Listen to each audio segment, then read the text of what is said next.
Could you please state your name and your date of birth? I'm Rick Massie, born 3/31/72. I've been in Venice, born and raised in the same house my whole entire life. Born in the house. Where's that? Right on Carlton and Penmar, my house is at, yeah. When I was a kid growing up in Venice, like my earliest memories, I would say, is all the kids getting out of Venice High School and Mark Twain, going right behind my house, there's a huge empty lot, and getting into big brawls. That was kind of some of the best memories, because I'd just stand up over my fence and watch all these fights, and I was like in kindergarten, first grade, and just watching all these people come out of school, because Mark Twain and Venice High had so many kids that lived like in between Rose and California in the Oakwood area, and everybody would walk all the way back to their house. So when everybody had problems with each other, they'd walk to the biggest lot, which was right on Penmar, and that's where they'd have their big brawls at. Just to get to sit up on the fence and watch it all go down, it was pretty cool. Everybody knew each other on every block. Everybody, like, I knew kids on every block from my house all the way to the beach, and just going to the beach on bikes, I'd just run in, everybody talk to them, and they'd end up going to the beach. And, you know, when you got to the beach, you're hanging out with everybody, and it made it so much better, because it was like the whole family was already there. And on the way there, you'd run into everybody. So it's like, that's why, like, still to this day, like, friends that are like just old friends, that's my cousin.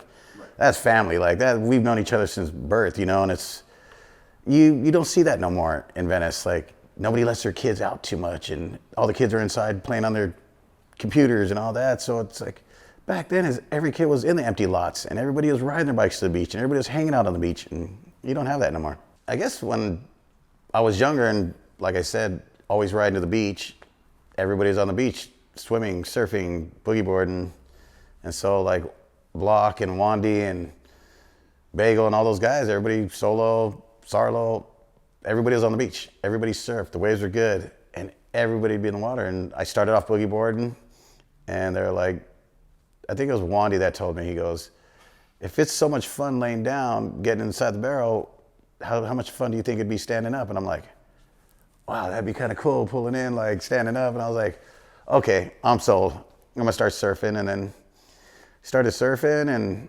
Gao Kazaki was my first sponsor. Started giving me free boards just to rake his yard and clean it up. And I mean, I was only 12 or 13, and then Randy Wright got me sponsored by Quicksilver. I started doing contests. Then Scott Anderson took me under his wing and taught me all the ropes about surfboard building, and it took off from there. And I mean, I did school, did my competition, all that, but always going back to the factory and working and, you know, learning how to do surfboards. So that's what I do today. Just still do surfboards, still get to meet so many people. Like I said, all the people that are moving in here that surf, they're really laid back, down to earth people, and they surf and they're cool. And I do all their boards, and I get to see all the different boards. So it's cool to like still be involved in the surf community and everything. And I mean, back in the day, breakwater was localized, and now it's like, I don't know one local out there. But I mean, all these new people are locals now, I guess. But it's surfing in Venice has always been big to me and a lot of people here, like Solo and Sarlo and all of us. And I mean, they've done good for themselves, selling real estate and all that. Damn you guys. But you know, they do their thing. We're in Venice, and I think we haven't sold because it's the family house that we all, my brothers and sisters, have all grown up in. And you know, when you have a sense of home, you don't ever want to lose it. And I've noticed throughout the years of being here so many years now, is a lot of people didn't own their houses. A lot of people were renting, and so the owners started like realizing that Venice is starting to be worth money. So everybody started selling their houses. My parents got our house in I'd say 70, 69, 70, somewhere around there, for like 20-something thousand. And I mean, it's one of the biggest houses on the lot. And my mom, when she had the chance to pay it off, she paid it off. And so we've owned our house, and we don't ever want to like lose it. Like, it's, you know, that's still our house. And I still come home. Like, I moved to Hawaii, I've moved out, I've done this.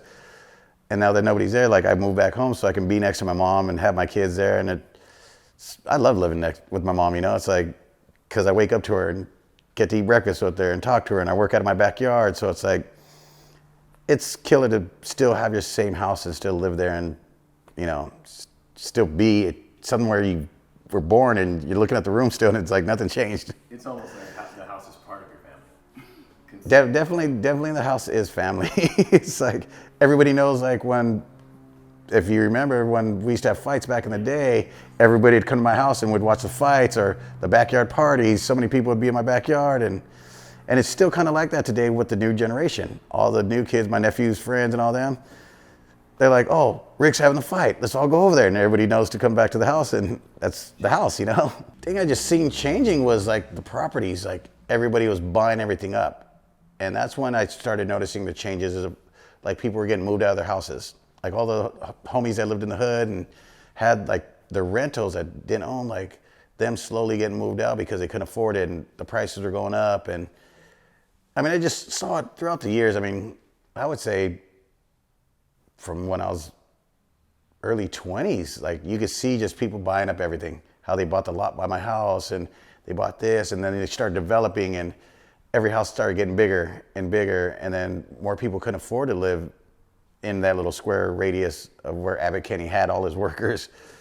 And when everybody started selling and then moving away, and I watched a lot of families like have to like sell their houses that were like pretty much buying their houses and owed too much, so it was easier for them to sell and go buy in Hawthorne, you know, in that area. And that's like the closest where you see like a lot of our family friends live now is in Hawthorne, Inglewood, because they were able to pay their debt off on their house, the bank or whatever, and then be able to buy a house over there and still have money left over, that was a better choice for them to do. But then when you lose your family home and it's like now it's worth millions, it's like it kind of makes you feel like bad for them that they sold too early because they could have made a good profit off of stuff. But like I said, throughout the years I saw it just slowly doing it. It wasn't like just one bam, everybody's gone, and it was doing it throughout the years, especially when I lived in Hawaii. Twice, 3 times a year, I'd come home, another big old house, another lot sold, another something gone up, and another little mom and pop store gone, you know, and that's just it. So I can't really say just one time, or I saw like throughout 2-3 years, it was just, it's still doing it.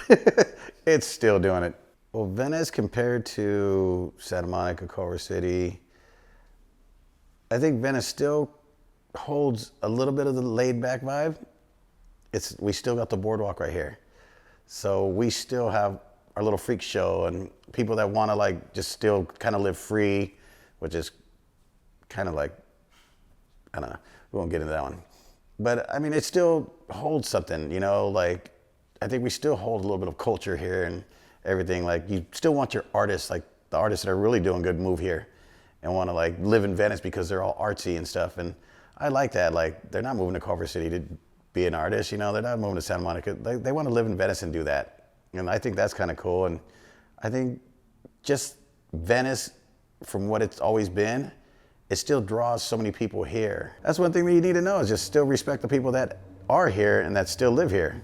Don't come into Venice and just think like you own it now because you've been here 5 years and you pay rent or whatever. It's like, have respect for the people, and you know, because you're going to run into a couple of them. There's still some people that are here, and even if they're not living here, they still come down to Venice because this is their home. And so like, that's one thing people should know is like, have respect to the people that are still like coming around that still are from Venice. Like you go to Muscle Beach and the handball courts and the basketball courts, there's still a lot of guys that live inland now, but they're here every weekend playing ball, hanging out, sitting on the boardwalk because this is still their home.